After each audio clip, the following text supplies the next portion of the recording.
Okay, I'll prove something to you. Inga, which colour would you like me to continue writing in? Green. Green. John? 2 for green. Green, did you say green, didn't you? Red. 2-1. Blue. 2-1-1. Monica? Red. 2-2-1. Red. 2-3-1. Oh, reds are ahead. Sonia? Green. 3-3-1. Blue. 3-3-2. Blue. Blue. It's up to you, Fiona. Green. Green. Okay. So you all had a choice there as a group. What colour you were gonna get? I was gonna write it, didn't you? Did you have the choice, or did you have the illusion of choice? Because if you ask the right question, give the illusion of choice. Because what colour didn't you have to choose? Right? You all chose the colours offered to you. Didn't say black. And you guys know what you're talking about. I said I'm going to give you an example of this. So I headlined it and made it obvious. Now this isn't a magic trick. Would you like it in red or blue? Would you like it in a pump or a loafer? Would you want to have the meeting on Tuesday or Thursday, morning or afternoon? What isn't the option? No meeting. So when you ask the question, you feel empowered because you have the illusion of choice. But it's the choice given to you by the person doing what? Asking the question. So if you want to be in control of a sales conversation, ask the right questions. But what you don't do is ring up and say to customers, this is the best product in the world, it's really going to help you because this, because that, because that. Because everything I tell you, you don't believe. You don't believe everything I say without question, do you, Inga? Is that yes or no? I don't know what they're saying now. Yeah. Do you believe everything I say without question? Yeah. No. Good. Is there anyone in your life who you believe everything they say without question? Kids? Do you believe what they say without question? Parents? Nobody?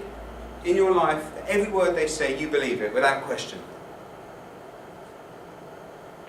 I think there's one person in your life, Inga, that every word that that person says, you believe it. Yeah, I'm just cynical. Really? Really?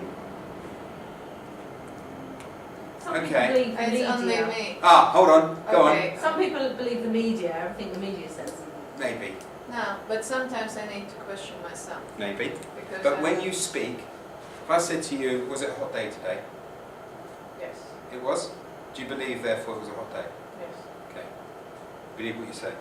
And in a way, if you think about how I've delivered this session, have I stayed in control? You're all serious players, trainers, speakers, business people.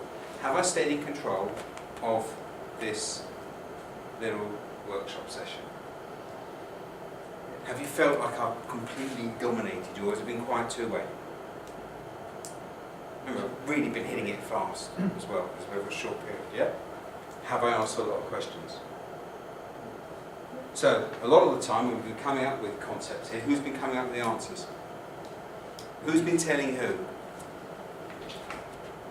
You've been asking us and we've been feeding the answers back to you. So you've been giving me the answers, so you've been telling yourselves the answers. In other words, all the facts that I've been going, and I have done it, I've been a bit more telly than I would normally because it's a short time, but generally, if you look at the style, I've asked a lot of questions, and for example, the first person to say you need to ask the questions was Monica, because she said it, not me. So you tell yourself, which means you believe it more, because you believe what you say more than what I say. And this is why selling, by you asking questions, works. By getting the customer to buy into the product, makes it easy. Helping them. It's very easy to tell someone this is the best product in the world. It's much more effort to ask the questions to help their mind get round to it. So this is why this works. But if you can take that bit of time, a bit of effort to help the customer make the right buying decision for them,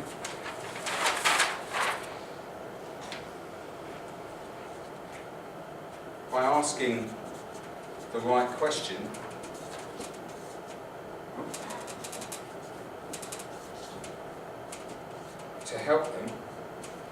they want. And when you go to see somebody and they ask you, you go to a doctor, you want the doctor to make you better, don't you? When you see a doctor.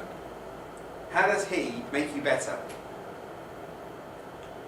By asking questions. Ask questions to find out what's wrong with you, and then give you his solution. And when you sit there with a doctor, and you tell him what's wrong with you, and he goes, take 2 paracetamol and sleep well, and he hasn't asked you any specific questions, how does it make you feel? Bad. Don't like it, I want a second opinion. I want someone to ask me questions and listen. So a lot of this, and the whole easiness of sales, comes to simply this. Ask a lot of questions. Listen to what they say. If they ask you another question, acknowledge, because most customers will ask questions as their sign of objections. Acknowledge their question, ask them more questions, so that they can tell you what they want. It really is that simple. What is Cellular Attitude? Okay, it's a book about positive thinking that was written while I was off my face on morphine in hospital, recovering from this leg being broken into 19 pieces. Morphine, ketamine, bit of tramadol. Now, a lot of stuff here came from that drug-laden period. Great days. 3 months in hospital is a long time. No TV, books, pens, job done. So it comes out next month. Thank you for asking, John. It's selling. How many copies would you like? If I could give you a signed copy. Okay, so, any other questions? What's the most difficult sale that you've ever had to make? What's the most difficult Yeah. sale I've ever had to make? Yeah. And how did you sort of overcome barriers? Oof. Before or after? Anytime. Understanding how to do it. Anytime. Many sales. When I was selling life insurance when I was 22, knocking on doors at trading estates, would you like to buy life insurance so that when you die, someone else will get a load of money? Not such a good sale. How Not did such you a good sale. overcome kind of I had barriers? this. When I used to be cold calling Tuesday morning, great fun. Here you go, Adam. Here's your database. This is before CRMs. I had this yellow database. I've got the letter A. Here you go, yellow pages. 23, commercial life insurance. Ring them up, ask them, speak to the decision maker, find out if they want life insurance. Yeah? That's all you've got to do, it's easy. Hello, can I speak to the decision maker, please? Hello? Can you imagine? This went on for some time. I got to the point where I got the shakes about doing this, because I was asking it the wrong way. And this is how I got involved with the psychology of people. And I'm a qualified trauma counsellor, a qualified psychotherapist, particularly in the field of deep trauma. And a lot of this stuff comes about how to communicate with people who don't want to communicate to. Because if you think about it, most of our customers don't want to talk to us, do they? Generally, when you first speak to a customer, shields are up. They're not open to you, they're not listening to what you've got to say, they're very inward looking. A lot like people in trauma. Don't want to talk to you, not interested. Leave me alone, type of thing. So we took the techniques that we use in trauma counselling and trauma facilitation and turned them into sales techniques, make them very effective.